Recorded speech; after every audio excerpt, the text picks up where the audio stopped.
está esperando desse clássico. Mas antes a gente fala de dois personagens importantíssimos nessa etapa. Oitavas de final da Copa do Brasil. Nós vamos conferir um baita de um duelo lá no Maracanã. De um lado, Fluminense, do outro lado, Grêmio. Duelo de goleadores. De um lado, Henrique Ceifador, é artilheiro. Só que do outro lado nós temos o Lucas Barrios. E aí, quem leva melhor nesse duelo? Se jogadores de futebol fossem ações e estivessem na Bolsa de Valores, poucos estariam tão em alta quanto os atacantes que hoje medem forças no Maracanã. Depois de um ano muito ruim, em 2017, Lucas Barrios e Henrique Dourado são as referências na área de seus tricolores.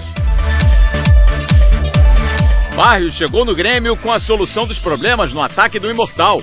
Renato Gaúcho sempre pediu alguém com a característica do argentino paraguaio.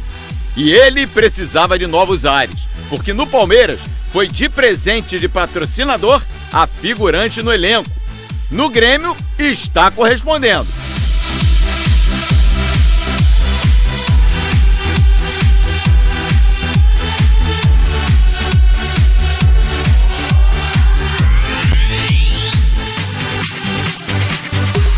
Hoje estou num time que a verdade é que me faz sentir muito importante. Todo mundo queria que eu venha para aqui, porque o presidente me queria, Renato também, e fui muito bem recebido pelos colegas. Então, todo esse conjunto de coisas faz que eu esteja muito bem aqui. Né? Do outro lado tem o matador, o ceifador Henrique Dourado. No ano passado, se não falassem que ele estava no elenco, talvez ninguém nem percebesse.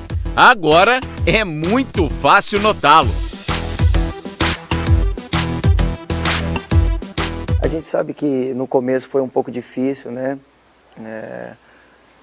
E o Abel, quando chegou, montou uma equipe onde que o padrão, o que ele impôs, a filosofia dele vem dando muito certo, né? E é o que eu falo sempre nas entrevistas. Quando o conjunto vai bem, o individual de cada um aparece, e no Fluminense não tem sido diferente. Hoje eles estarão novamente frente a frente. No primeiro jogo em Porto Alegre, o atacante do Grêmio levou a melhor, balançou as redes 2 vezes. Barrios está lá! A esperança de gols dos tricolores que jogam pela Copa do Brasil esbarra nesses dois atacantes, que esse ano podem sim ser chamados de artilheiros.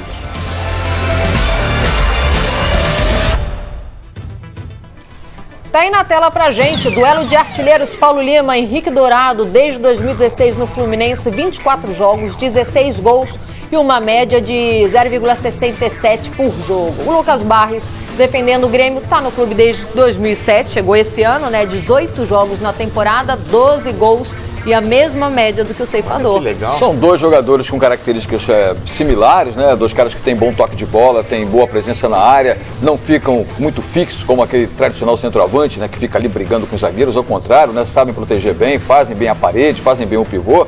E na qualidade técnica eu ficaria com o nosso argentino paraguaio, como disse o Calheiros há pouco aqui. Eu acho que o Barrios é um pouquinho acima dos jogadores com experiência internacional, né? O Barrios passando pela Alemanha, o Henrique em Portugal.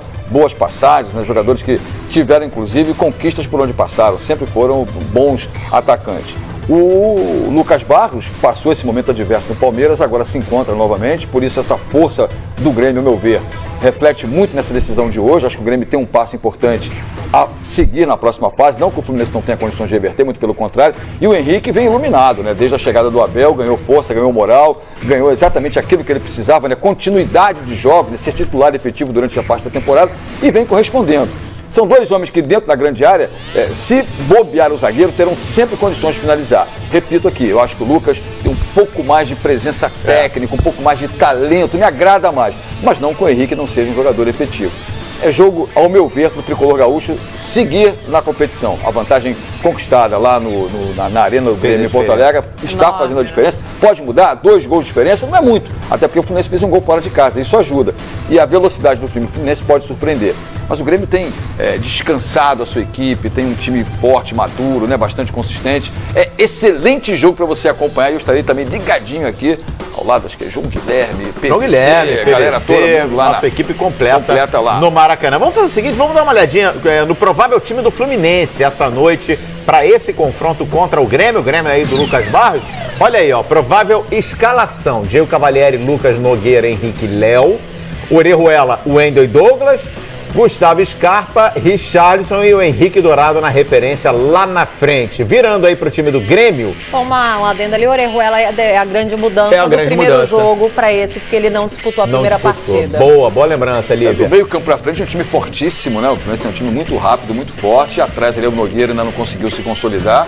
E essa fragilidade que o Fluminense tem, ao meu ver, no sistema defensivo, com o Léo pela esquerda, que ainda precisa amadurecer, assim como também o Orejuela. A defesa do Fluminense, até certo ponto, é muito lenta quando precisa encontrar adversários mais rápidos. Ao contrário do ataque, que tem muita velocidade e sente a falta do Sornosa. Como o Sornosa faz falta nesse equipe? Como faz falta, estou contigo. Orejuela, portanto, é a novidade no Fluminense com relação ao primeiro confronto. E que novidade, muito bom jogador Orejuela. A gente passa para o time do Grêmio. Provável escalação do Grêmio, olha aí, ó, Marcelo Groi, Léo Moura, Pedro Jeromel, Kahneman e Bruno Cortez, Arthur e Michel, a dupla de volante, e aí um pouquinho mais adiantados, o Ramiro, o Luan, o Pedro Rocha e o Lucas Barros na referência. E aí Fala aí, vamos na curiosidade, vai lá. Só a curiosidade, o Arthur que disputava espaço com o Fernandinho, ele tem o comando ali, uma posse de bola muito legal, distribui muito bem. Ele chegou e ficou, né, Paulo Lima? E a zaga, que é o ponto fraco do Fluminense, o Grêmio vem muito bem. Eu acho que a defesa do Grêmio é muito consistente, né? Experiência não falta, né? Qualidade técnica também, né? O próprio Kahneman vem jogando muito bem, o argentino. O Bruno Cortez, que estava sumido aí no futebol, né? Muito tempo fora, né? Jogador que foi revelado aqui no Rio de Janeiro, depois passagem pelo Botafogo, passagem pelo São Paulo. Se enquadra bem ali com muita ofensividade e essa dupla de meio campo deu certo, né? Lógico, contar com o Luan, o Pedro Rocha vem jogando no futebol de alta qualidade. Você falava em velocidade, que a defesa do Fluminense é lenta. É lenta. Tem que tomar cuidado, esse é um ataque veloz. Eu acho que o Pedro Rocha é muito rápido pelo lado esquerdo e o Luan tem muita qualidade técnica. Não é um jogador de muitas arrancadas, não é um jogador de muita velocidade. Mas com a bola no pé, no mano a mano contra os zagueiros, sempre leva vantagem. O Grêmio tem muita experiência, né? O Grêmio é um time, até certo ponto, que a gente consolidar hoje na Copa do Brasil, é para brigar por título. Eu lembrei agora, sabe de quem? Lembrei do Gustavo Villani. Porque, olha, na Copa do Brasil, se tem um time que enverga varal, se tem uma camisa que enverga varal na Copa do Brasil, é a do Grêmio. Não, né? O único pentacampeão da Copa do Brasil. O jogo é muito bom. Jogo aberto.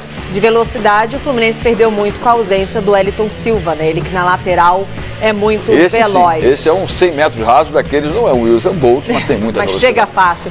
Vamos falar sobre o Fluminense. Isso porque o Fluminense, ele é soberano como mandante na Copa do Brasil. Números bem legais na sua tela, Paulo Lima. Já são 62 jogos, 38 vitórias, 17 empates e apenas 7 derrotas. O tricolor carioca está invicto em casa há 8 jogos, ou se você achar melhor, há 2 anos e 9 meses pensando na Copa do Brasil. Bom retrospecto. Aí diria o gremista, é hora de acabar com essa história, é hora de derrubar esse tabu, é hora de acabar com os números. É isso.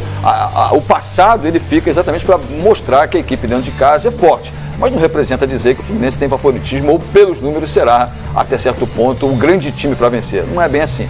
É um retrospecto positivo, é uma história muito legal do Fluminense com esses números que nós estamos mostrando aí para você. O Grêmio também tem história, né? Também tem números importantes. Joga na tela aí pra gente ver, porque o Grêmio também tem uma situação interessante, porque jogando como visitante na Copa do Brasil, o time também, olha, perde muito pouco, ó. Aí já veio a torcida do tricolor carioca. Olha lá, é hora de acabar com 3 anos e meio sem perder jogando fora de casa. Nesse período são 9 jogos, 7 vitórias, 2 empates. Aproveitamento de 77,7%. Tem um detalhe aí, vou fazer o advogado do diabo aqui, tá? Vai lá.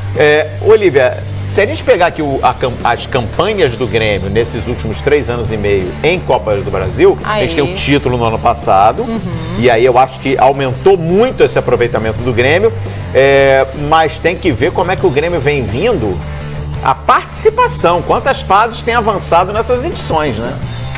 Senão o número é baixo de jogos como visitante. A gente está vendo que em 3 anos são só 9 jogos como visitante, né?